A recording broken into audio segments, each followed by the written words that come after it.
online, where many rooted for you, for your pairing. How was it collaborating again, and what personal or professional growth have you noticed in one another? Naks. Hindi, ano ba?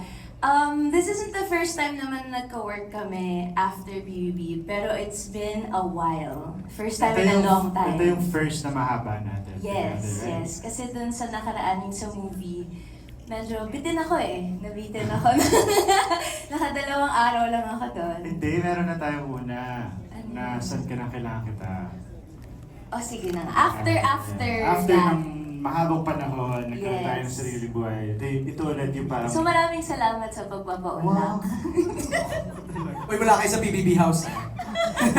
Pero sarap na kwentuhan niya. Nakikinig lang kami. Go ahead.